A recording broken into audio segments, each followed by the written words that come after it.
Where's Pat? Patricia, my co-chair with Cancer Consortium. I feel guilty. I came in. I'm not Catholic, but I hear I have the guilt of a Catholic. I don't know if you are, but I usually am here early morning, setting up. I've been co-chairing since Bill Bowser stepped down, and to Heather and the others. I don't know if you've thanked those today, but I can tell you as co-chair, it takes a lot of energy and effort for the planning committee, and so I am so proud to be part of the group. And I know Dr. Nick and probably Grubbs and others are hiding in the back row, just like at church, hiding in the back row, right? I just want to say thank you. I know Governor Carney's coming this afternoon, and for those of you who go way back, you'll recall that John and I both looked a little bit younger when we started out on this journey with you at the Cancer Consortium. At that time, I was a university faculty, was not even elected, had the honor of being one of the first 7 on the consortium, and have worked our ways up. And John, at that time, was lieutenant governor, and it's been a real passion of ours for the Cancer Consortium. And to have our keynote speaker join us today, Project Play and others, it's just fabulous to see the role that we've been able to go from treatment, mortality, morbidity, to really beginning today looking at prevention and how we merge our different commissions. So to those of you in the audience who are of the preventative nature, nutrition, exercise, we want to thank you because you are truly at the forefront of what will be the most important thing for our budget. It is very difficult to measure return on investment from nutrition and exercise up front, but we know that those benefits are there. And so from the Cancer Consortium, we had great big goals. And I am so proud of the fact that we attained those goals and measures. And to Heather and the staff and all who've been committed, Lisa and Rich and Dr. Rattay, it's a team. And without you, with any chronic disease, whether we're looking, I see Don Post here with the diabetes program, to any other outreach, it really does make a difference. And we know that physical activity and nutrition are really the 2 areas that we can move the needle on.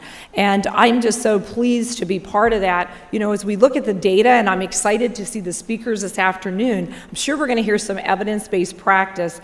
We've all heard the studies, 2005, 2008, 2009, Texas, California. Children, whether in our schools, how many here from a school?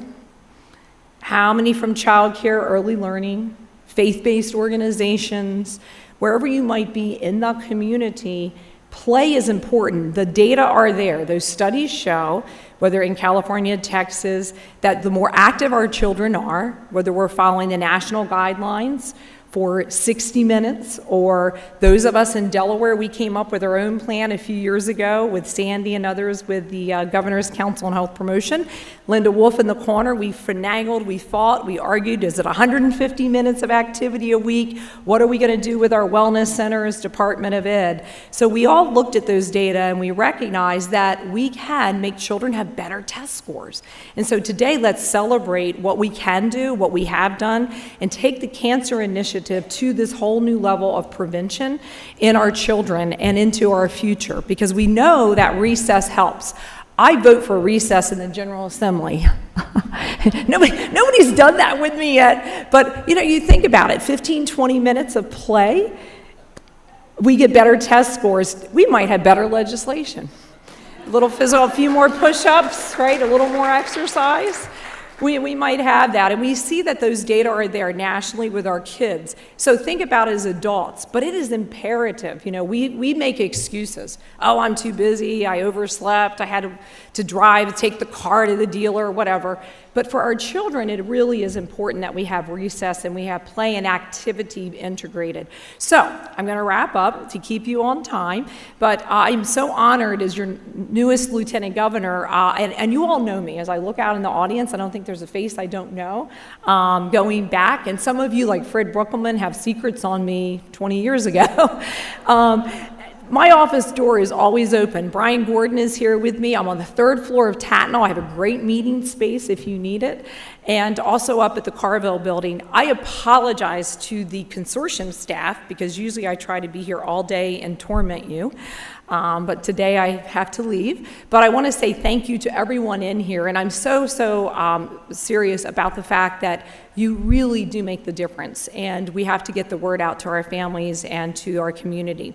So with that, I want to stop. I want to thank the guests who've traveled to share their wisdom with us and your book, which looks great, and also to the afternoon, the panel. And I hope that you walk out of here with some great ideas.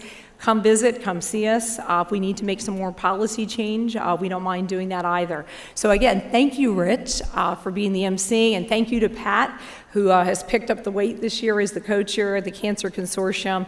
And just have a great day. And make sure, Rich, everybody gets recess at lunch. All right, thank you.